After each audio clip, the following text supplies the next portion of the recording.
তো মুসলমান বলে ওকে যাকে দেখলে মানুষ আকৃষ্ট হয়, ইসলামে ঢুকতে পাগল হয়, ওর নাম মুসলমান। মুসলমান কোনো শব্দের নাম না। মুসলমান তো ওকে যাকে দেখলে মানুষ ইসলামে ঢুকতে পাগল হয়। যেমন দেখা পিছ পিছ ঘুরতেছে, পিছ পিছ, আপনারা বুঝবেন না, যাদেরকে বুঝাইতেছি ওরা বুঝবে। দেখাই পিছ পিছ ঘুরতেছে, কোন সুযোগে একটু বলতে পারে কিনা আই ডট ডট ইউ। আবার 14 তারিখে একটা ফুলও হাতে ধরায় দিতে পারি কিনা দেখি। কি দেখা, কি দেখছে? রূপ দেখছে, ঠিক না? রূপ দেখেই তো যুবকরা বসতেছে, কিন্তু ওকে মজা লাগতেছে, রূপ দেখেই তো। মুসলমান হলো যাকে দেখা আল্লাহ দেখাই মানুষ ইসলামে ঢুকতে চায়, ওকে বলে মুসলমান। মুসলমান কোনো শব্দের নাম না। ইসলাম একটা রাজপ্রাসাদের নাম। যেরকম দুনিয়ায় কিছু ঘর আছে যেগুলা নেটের ভিতরে সবচেয়ে বেশি ভাইরাল, সৌন্দর্যের দিক দিয়া, ডিজাইনের দিক দিয়া, সাজগোজের দিক দিয়া, আছে না এরকম কিছু ঘর, প্রাসাদ আছে না? ইসলাম একটা রাজপ্রাসাদের নাম, যেটা যে দেখবে সেই এটার ভিতরে ঢুকতে পাগল হবে। শুধু শুধু কোরআন বলে না ইয়াদখুলুনা ফি দীনিল্লাহি আফওয়াজা, যে একবার দেখবে ও ঢুকতে পাগল হবে। ইসলাম একটা রাজপ্রাসাদের নাম। এরকম একটা প্রাসাদ যেটা ডিজাইন একমাত্র আল্লাহ করছেন। ইসলামের ডিজাইন কে করছে? ডিজাইনার কে? না অন্য কেউ? আর্কিটেকচার কে? আল্লাহ। ইসলাম এটার নাম। মুসলমান ওই ব্যক্তি যাকে দেখলে মানুষ ইসলামে ঢুকতে চায়। আরেকটা শব্দ বলি, যাকে দেখলে আল্লাহ মনে হয়। যাকে দেখলে কি? আল্লাহর কথা, আল্লাহর কথা। মুসলমান ও আপনারা হয়তো শুনছেন এটা, যে যাকে দেখলে আল্লাহর কথা স্মরণ হয় সে আল্লাহওয়ালা। এটা শুনছেন না? হ্যাঁ হ্যাঁ, আল্লাহওয়ালা তো মুসলমানই হয় না, অন্য কেউ হয়? অন্য কেউ হয়? কে হয়? আমারটা অসুবিধা কি? মুসলমান ও যারে দেখলে আল্লাহ স্মরণ হয়, যে লোকটা এরকম, এর আল্লাহ জানি কিরকম। ইসলাম একটা শব্দের নাম না। এই জন্য মেরে আবারও বলতেছি, কিন্তু কথা এখনো শুরু হয় নাই, একটু পরে শুরু হবে। আদাব পুরা করে শুনবো তো ভিতরে ক্রিয়া হবে, শরীরে রং ছড়াবে।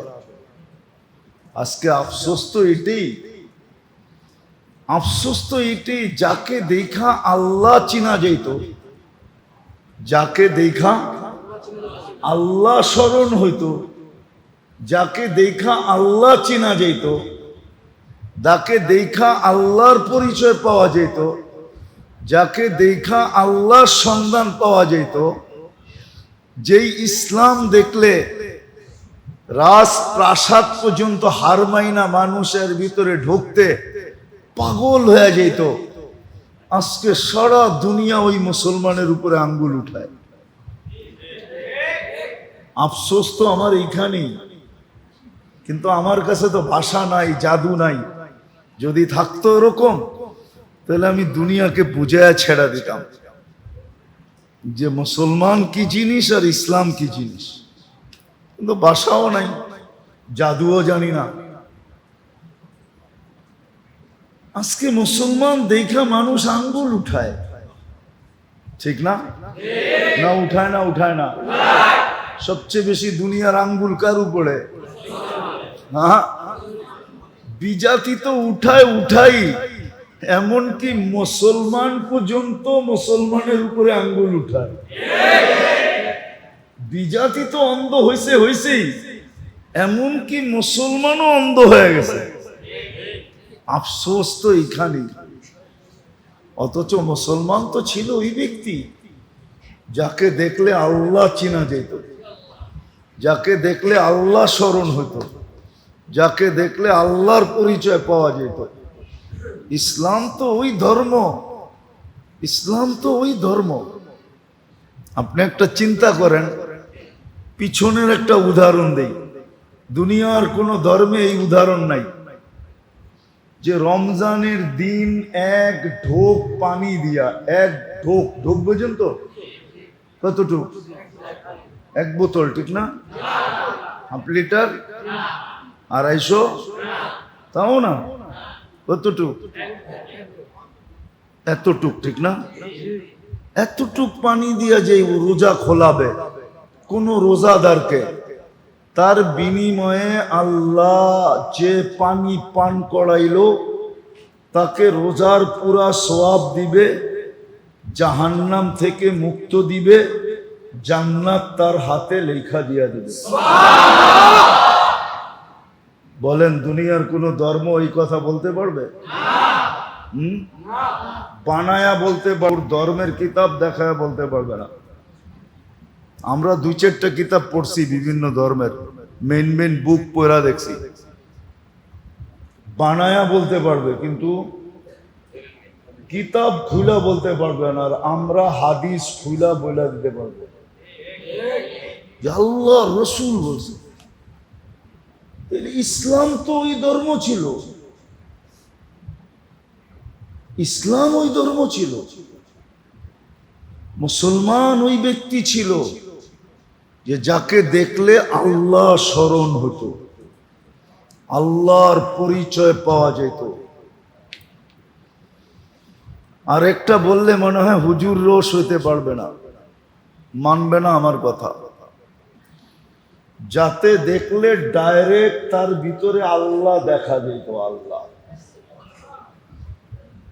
যদি এটা কোত্থেকে বললেন, তো আল্লাহ কেন কোরআনে বলল আইনামা তুয়াল্লু ফাসাম্মা ওয়াজহুল্লাহ, যেদিকে তাকাবি ওদিকে আমাকে দেখবি।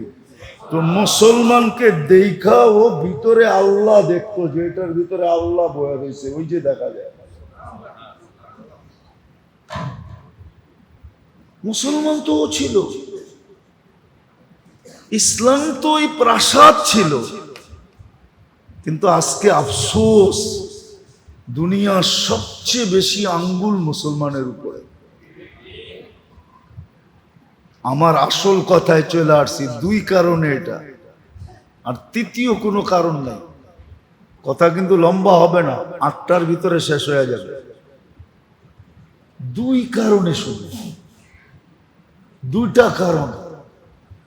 কোন কবি লিখছিলেন, বড় সুন্দর লিখছিলেন, যদিও কথাটা উর্দুতে, ইস ঘর কো আগ লাগি হ্যায় ইস ঘর কে চিরাগ সে।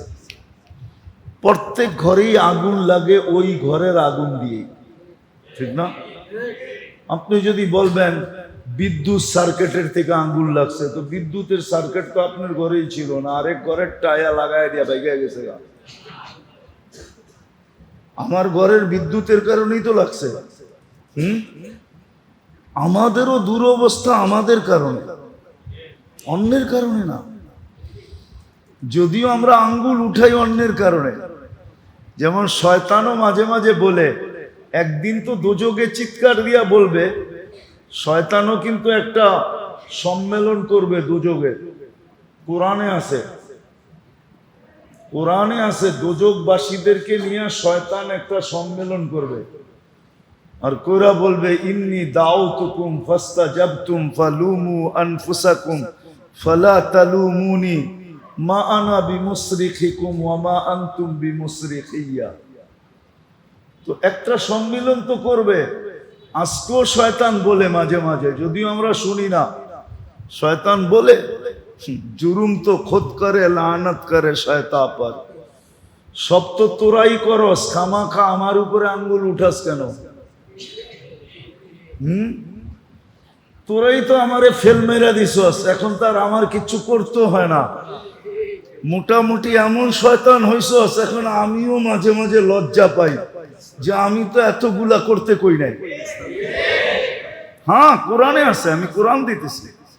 কোরআন বলে শয়তান কাউকে খোঁচা মারে, ও এক খোঁচা এমন লাভ দেয়, তো শয়তান বলে ইন্নী বারিউম মিনকা ইন্নী আখাফুল্লাহ রাব্বাল আলামিন।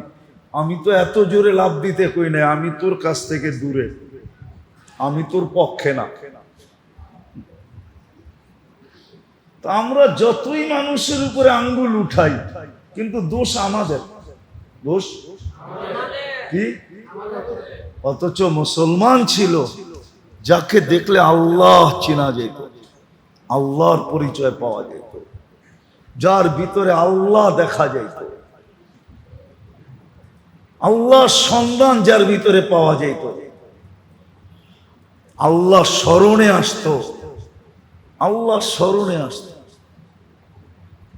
আল্লাহ স্মরণ আমার বললে আবার অহংকারী বইলা ফেলেন কিনা, যে বড় অহংকারের কথা বলতেছেন। আমরা দুনিয়া ঘুরা দেখছি, আসলে তো ভিতরে কিছু নাই, এটাই সত্য। কিন্তু আমাদের পোশাক আশাক দেখো, দুনিয়ার বহুত মানুষ বহুত সময় বহুত প্রশংসার শব্দ বলছে। মনে উঠলো এই জন্য বলতেছি, 2008-এর কথা। আমার একসাথে 25 দেশের সফর চলতেছিল, এন্টার ইউরোপ। তো আমি স্পেনে ছিলাম, জামাত ছিল আমাদের সাথে, হাজি আব্দুল ওয়াহাব সাহেব রহমতুল্লাহ আলাইহির সাথে সফর চলতেছিল।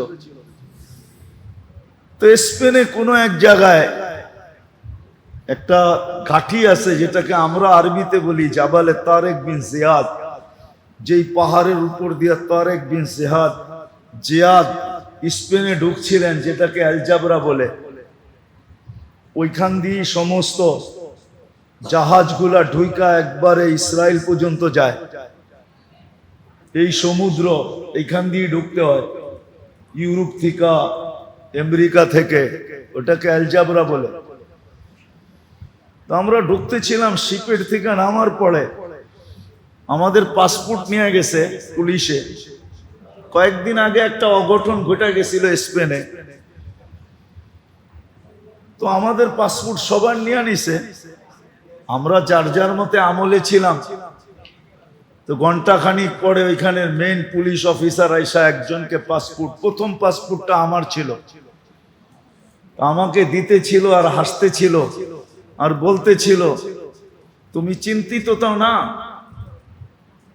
আমি বললাম যে নো, আমি চিন্তিত হব কেন? হাইসা দিয়া বলতেছে, you are messenger of God, তোমরা তো আল্লাহর রসুল, তোমাদের পাসপোর্ট কে আটকায় রাখে? যদিও সে তো জানে না রসুল কাকে বলে, সে জানে মেসেঞ্জার মানে রসুল।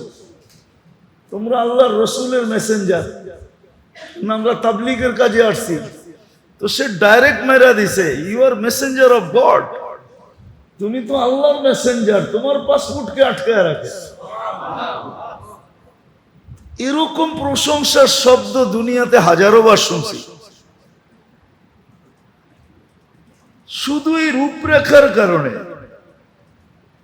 কসম খোদার, রূপটা ছাড়া আর কিচ্ছু নাই ভিতরে। আমি তো আমাকে চিনি না, শুধু রূপটাই আছে। রূপের কারণে যদি বাস্তব থাকতো তাহলে কি হইতো? কিন্তু আজকে মুসলমানের উপরই আঙ্গুল সবচেয়ে বেশি। আমি আসল কথায় চলে আসছি, কারণ মাত্র দুইটা। কয়টা? দুই কারণে মুসলমান একটা তো করছে বটে, কিন্তু আরেকটা করে নাই। একটা করছে, দুনিয়ায় বসবাসের জন্য পরিবেশ করা দরকার, এই পরিবেশ তো মুসলমান করছেন। দুনিয়ার সাথে পাল্লা দিয়ে এই পরিবেশ তো করছেন। ভালো মতে বুঝেন, কিন্তু বসবাসের উপযোগী দুনিয়ার সাথে পাল্লা দিয়ে এই পরিবেশ তো করছি না, করতেছি না? করছি এবং করতেছি না? হ্যাঁ হ্যাঁ, নইলে আপনাকে রূপগঞ্জের অর্ধেকের বেশি বরাট হলো কেমনে? ঠিক না? বসবাসের জন্যই তো পরিবেশ করতেছি, ঠিক না? না মনে হয় বোঝেন নাই? কেউ আবার রাগ হয়ে গেলেন নাকি? রাগ হয়ে গেলেন? আজ থেকে 50 বছর আগের রূপগঞ্জের চিত্র কি ছিল? অরিজিনাল বাসিন্দারা বলতে পারবো এখানের চিত্র কি ছিল। বর্ষার চিত্র কি আর নন বর্ষার চিত্র কি, ঠিক না? দুটোই তো চিত্র হইতো। 6 মাস এক চিত্র, 6 মাস আরেক চিত্র, ঠিক না? হ্যাঁ, এখন তো রূপগঞ্জের রূপই পাল্টায় গেছে, ঠিক না? হ্যাঁ, আসলে রূপ এখন বাহির হইতেছে। এতদিন মাটির নিচে ছিল, এখন রূপগঞ্জের রূপ ফুটা উপরে বাহির হয়েছে। তো মুসলমান তো বসবাসের পরিবেশকে বানাইলো, পাল্লা দিয়া বানাইলো। আমার কথাটা ভালো মতে বোঝেন, আমরা কিন্তু পাল্লা দিয়া বসবাসের পরিবেশ বানাইতেছি। একসে এক ঘর সুন্দর, একসে এক ফার্নিচার সুন্দর, একসে এক আসবাবপত্র সুন্দর, একসে এক কোয়ালিটি ভাই কাপড় চোপড়, খাওয়া লওয়া। কোন গ্রাম আছে যেই গ্রামে ফাস্ট ফুড না পাওয়া যায়? কোন গ্রাম আছে যেই গ্রামে চাইনিজ না পাওয়া যায়? কোন গ্রাম আছে যেখানে দামি স্বামী জিনিস না পাওয়া যায়? সব পাওয়া যাইতেছে, ঠিক না? সব মিলতেছে, সব পাওয়া যাইতেছে, সব মিলতেছে, সব পাওয়া যাইতেছে। এটা তো পাল্লা দিয়া করতেছি। কিন্তু আফসোস, মুসলমান আরেকটা জিনিস করেন নাই। বলতেছি, যদি আরেকটা জিনিস করত, আমি এই পরিবেশের বিরুদ্ধে না। আপনি ভাববেন যে আমি বুঝি পরিবেশের বিরুদ্ধে বলবো। না না না, মুসলমান থাকার জন্য বসবাসের পরিবেশ তো পাল্লা দিয়ে বানাইতেছে, এতে কোনো নিষিদ্ধ না। সম্পদ দিছে, অর্থ দিছে, বানাইতে পারে। কিন্তু আরেকটা পরিবেশ মুসলমানের করা দরকার ছিল। আজকে ওই পরিবেশ না থাকার কারণে যাদেরকে দেখা দুনিয়া আল্লাহ চিনত, আল্লাহ যাদেরকে দেখা দুনিয়া আল্লাহ ঢুকতে থাকতো, কর্ম দেখা কর্ম, যাদের ছোট ছোট কর্ম দেখা, ছোট ছোট কর্ম। কি একটা কাহিনী মনে উঠলো, এই জন্য বলতেছি। আগে আমাদের দেশে রেস কোর্স ছিল, ঘোড়ার দৌড় হইতো। কোথায় হইতো এটা জানেন? ময়দানটা কোনটা? রবনা পার্কের অপোজিটে যেটা, ওটা ছিল রেস কোর্স ময়দান। সরোয়ারদি, ওইখানে উনি বন্ধ করছে এটা। আগের যুগে ঘোড়া দৌড় হইতো। তো মিশর যখন স্বাধীন হয়, তো আমর ইবনুল আস রাদিয়াল্লাহু তাআলা আনহু সেনাপতি ছিলেন। তো ঘোড়ার দৌড় চলতেছিল। আমর ইবনুল আস রাদিয়াল্লাহু তাআলা আনহু মাত্র স্বাধীন হয়েছে। নতুন নতুন স্বাধীন হলে তো কিছু এলোমেলো থাকেই, ঠিক না? যারা স্বাধীন করে এদের ভিতরেও বাপ থাকে, যারা পরস্ত হয় ওদের মধ্যেও একটা ভয় থাকে, ঠিক না? তো মাত্র কয়েকদিন স্বাধীন হয়েছে, তো ঘোড় দৌড় চলতেছে। আমর ইবনুল আস রাদিয়াল্লাহু তাআলা আনহুর ছেলে এই ঘোড়ার দৌড়ের ভিতরে অংশ নিছে। তো এক ইহুদির ঘোড়া ওনার ঘোড়ার আগে দিয়া যাইতেছিল।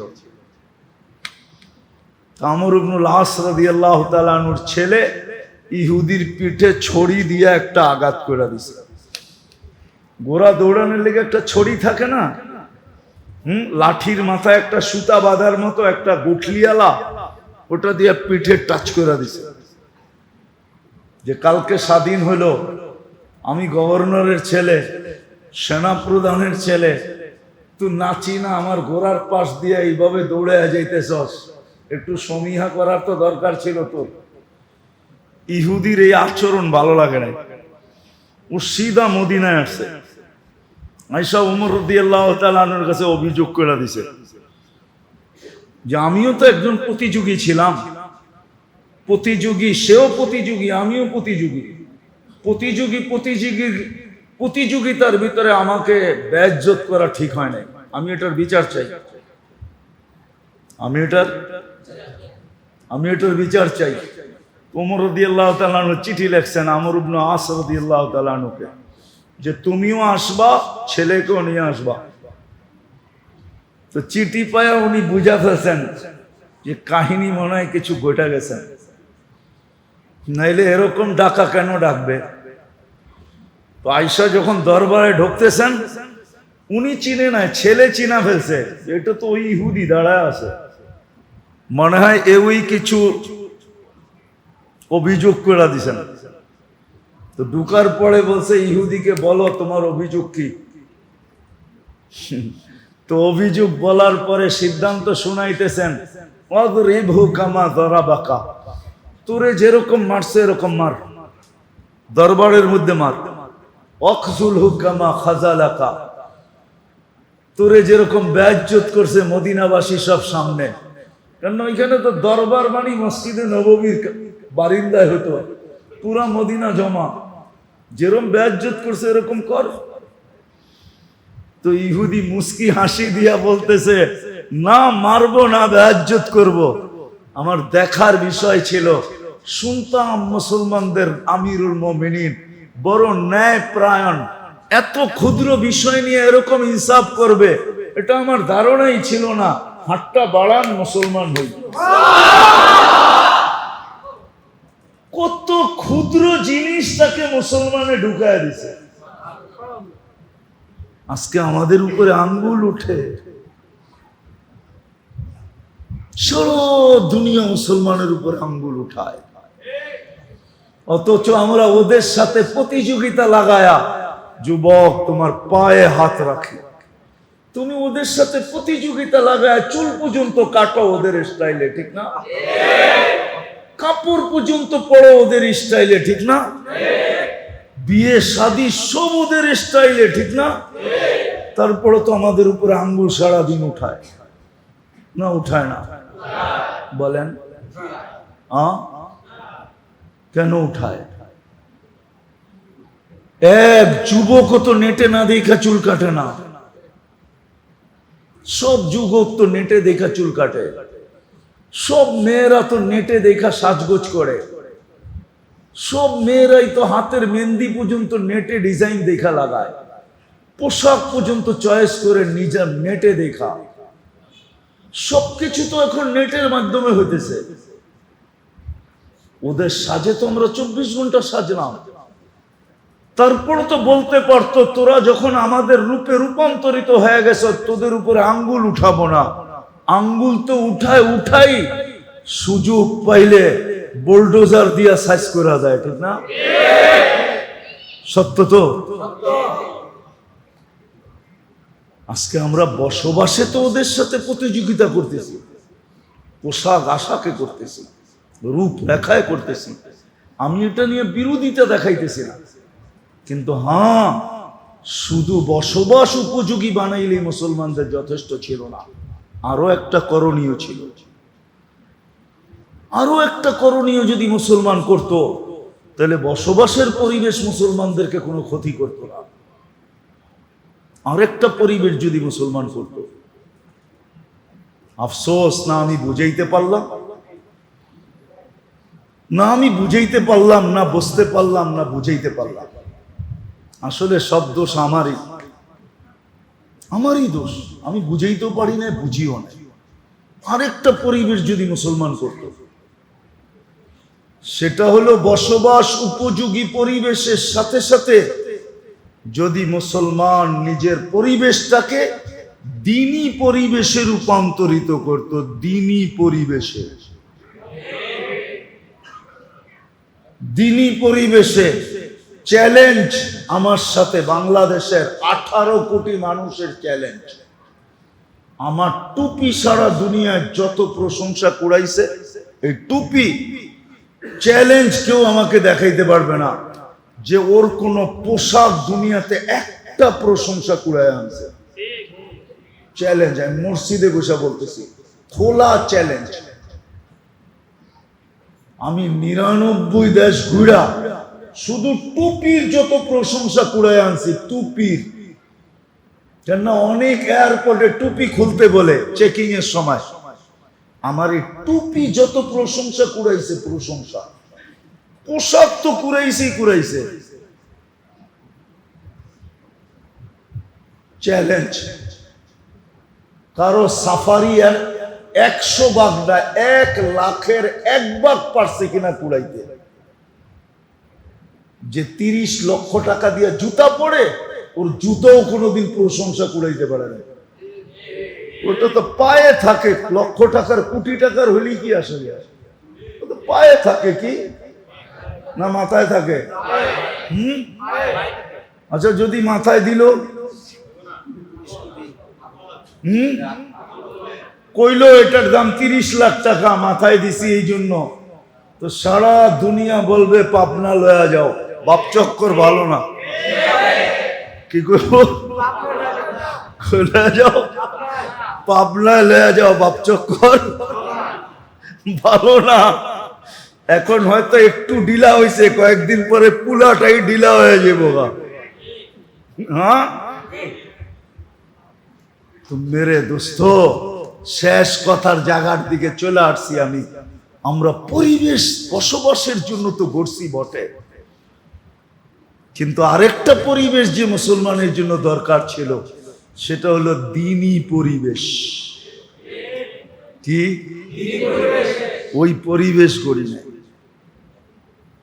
আমাদের উচিত ছিল বসবাস যোগ্য পরিবেশের সাথে সাথে অ্যাজ এ মুসলিম, আমি মুসলমান হিসাবে আমার দ্বীনি পরিবেশ বানানো দরকার ছিল।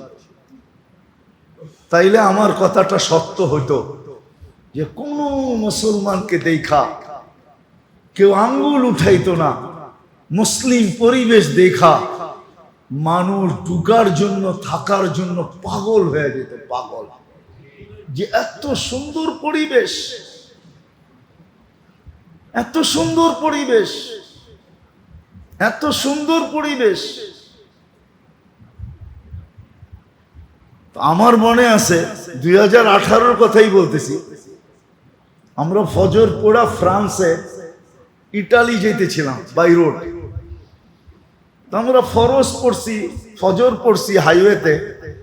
ওইখানে হাইওয়েতে বড় বড় রেস্ট এরিয়া আছে, রেস্ট এরিয়া, বাথরুম টাথরুম সবকিছু আছে।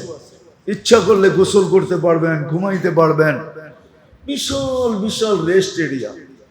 আমরা রেস্ট এরিয়ায় ফজর পড়ছি। আমাদের সফর অনেক লম্বা, কেননা 36 দিনে 25 দেশ কাভার করতে হবে। এবার বোঝেন কিরকম টাইট সফর। আমরা ফজরের পরেই নাস্তায় বসে গেছি, গাড়ির বহর ছিল আমাদের সাথে। তো দস্তরখান লাগছে, চাটাই লাগছে, এর ভিতরে দস্তরখান লাগছে, নাস্তা সে রেডি করা হয়েছে। এক ফ্যামিলি 3টা বাচ্চা নিয়ে ওরও রেস্ট এরিয়ায় ঢুকছে। আমাদের অবস্থা তো একরকম, টুপি দাড়ি জুব্বা সুব্বা পাগড়ি সাগড়ি, ঠিক না? এটাতে তো ওরা সবসময় দেখতে অভ্যস্ত না। যাক, রেস্ট এরিয়ায় ঢুকছে, ওরা ওদের কাজ ছাড়ছে। এখন দস্তরখানে যখন খানা লাগছে, বাচ্চা তো বাচ্চাই হয়, ঠিক না? হ্যাঁ, বাচ্চা দেখা 2 মা বাবারে ছাইরা 3 জনায়া বাইঙ্গা ভিতরে ঢুকা, আমরা শুধু দেখতেছি আর হাসতেছি। বাচ্চা তো বাচ্চাকে তো কিছু বলা যায় না, আর বলাও ঠিক না, বলাও। বাচ্চা দস্তরখানের ভিতরে ঢুকা এটা লইতেছে, ওইটা ফালাইতেছে, ওইটা খাইতেছে, ওইটা রাখতেছে, আর আমরা বৈশা বৈশা দেখতেছি। আর 2 মা বাবা লাড্ডু হয়ে গেছে দেখা। যারে এরা কারা, এই ফেরেশতা কোত্থেকে আসলো?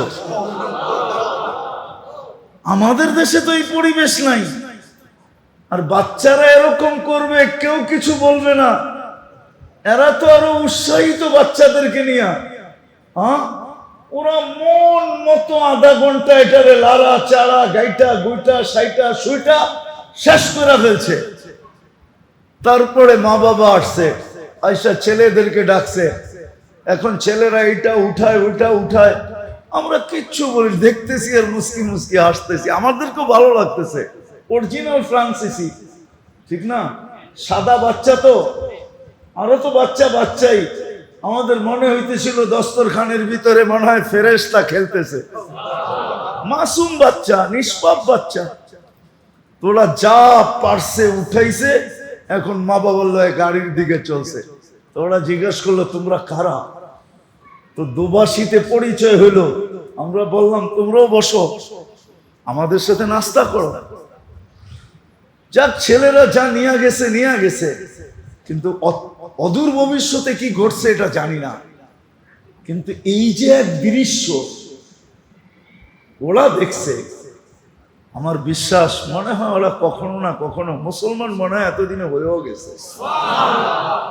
আমরা ওদের যে অবস্থা দেখতেছিলাম, যে স্বামী স্ত্রী দুইজন লজ্জায় কুটা কুটা হয়ে গেছে। একদিকে লজ্জা, একদিকে কি খুশি।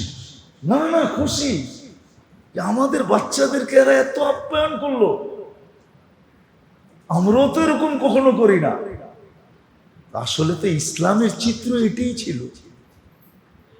ইসলামের চিত্র, ইসলামের পরিবেশ এটাই ছিল। পরিবেশ এটাই ছিল। এটা বুঝাইতেছিলাম এই জন্য, একটা ছোট হাদিস মনে হচ্ছে এই জন্য বলি। আল্লাহ রসুল বলছে, তরকারি যখন পাকাও তাহলে ঝোল বেশি দিও। তো বলছি ইয়া রসুল আল্লাহ কেন? প্রতিবেশীর ঘরে যেন দিতে পারো। আচ্ছা মনে করেন আপনাদের এটা কয় নম্বর ওয়ার্ড? কতগুলা ফ্যামিলি থাকে? 350 ফ্যামিলি। এখন যদি 350 ফ্যামিলি প্রত্যেক ঘরে প্রত্যেকে 2 টাইম যদি তরকারি পাঠাইতো, তো প্রত্যেক ঘরওয়ালারা কয় আইটেম খাইতো? কত খাইতে পারতেন? খাইতেন না দেখতেন? আর এই পরিবেশটা যে দেখতো সে কি বলতো? বলেন কি বলতো? আরে কি ওইটা করার চেষ্টা করতো না, সে আত্মহারা হয়ে যেত যে এইটা কেমন? 350 পরিবার কেউ কাউকে ছাড়া খায় না। এটা তো মনে হয় গিনিস বুকে উঠতো। সারা দুনিয়া দেখতে আসতো, এটা আবার কেমন ওয়ার্ড? 350 পরিবার, 350 পরিবারকে 2 বেলা তরকারি পাঠায়, একজন আরেকজনকে না দিয়া। শিক্ষাকার আল্লাহর রসুলের। এটা হলো পরিবেশ। এটা হলো কি? এটা হলো কি? এটা হলো পরিবেশ। পরিবেশ বানায় দিছে। মেরে দোস্ত আমার কথা মানেন, আমরা বসবাসের জন্য তো পরিবেশ করছি, রাস্তা করছি, ঘাট করছি, বাড়ি করছি, ঘর করছি, সবকিছু করছি। কিন্তু সবচেয়ে বড় যে পরিবেশটা আমাদের করা দরকার, সেটা হলো দ্বীনি পরিবেশ করা দরকার। এটা আল্লাহ কইরা দিবে না, এটা আমাদের কইরা নিতে হবে নিজেদের মেহনতের মাধ্যমে। আমি আপনাদের কাছে দরখাস্ত রাখি, 350 ফ্যামিলি নিয়ে একটা ওয়ার্ড। আপনারা যদি ইচ্ছা করেন, মুরব্বীরা যদি ইচ্ছা করে যে আমরা আমাদের পরিবেশটাকে বানায়া আমরা একটা মডেল তৈরি করে দুনিয়াকে দেখায় দিব, তাহলে এটা সম্ভব যে আমরা একটা দিনদার পরিবেশ বানাবো। একটা উদাহরণ দেই, একটাই যদি আপনারা করতে পারেন, যে আমাদের এই 350 পরিবারে কোনো বেনমাজি থাকবে না। কি থাকবে না? কোনো বেনমাজি। ফজরে কোনো ব্যক্তি ঘরে নামাজ পড়বে না। কি জুমার দিন তো মসজিদ আপনারাই বলেন না, আকাশ থেকে ফেরেশতা আসে? জুমার দিন মসজিদ বড়ে না? বড়ে না? বাহিরে সামিয়ানার নিচে লোক হয় না? হয় না? দোতলাও বড়ে তো বড়ে না? বড়ে। কোত্থেকে বড়ে? লোক কি বিভিন্ন দেশের থেকে আসে না? এই 350 ফ্যামিলির লোক দিয়ে বড়ে। এতটুক তো আপনারা করতে পারেন পরিবেশ, যে আমাদের এখানে কোনো বেনমাজি, ফজরে মসজিদ খালি। আমি তো বলি আয়ে আমার জাতি যদি 2 ওয়াক্ত নামাজ পড়তো। কয় ওয়াক্ত? ফজর আর আসর। ফজর আর 100% যদি পড়তো। মান সাল্লাল বারদাইন দাখালাল জান্নাহ, যে 2 ওয়াক্ত নামাজ পড়লো সিধা জান্নাত। ফজর আর আল্লাহর রাসূল বলছে আমার উম্মত যদি জানতো ফজরে কি রাখা আছে, লাউ আতাউহু হাবওয়ান, বুখারীর riwayat, বুখারী শরীফে, তো হামাগুড়ি দিয়া মসজিদে আসতো। হামাগুড়ি দিয়া। এতটুক পরিবেশ বানান, দিনদার পরিবেশ বানান।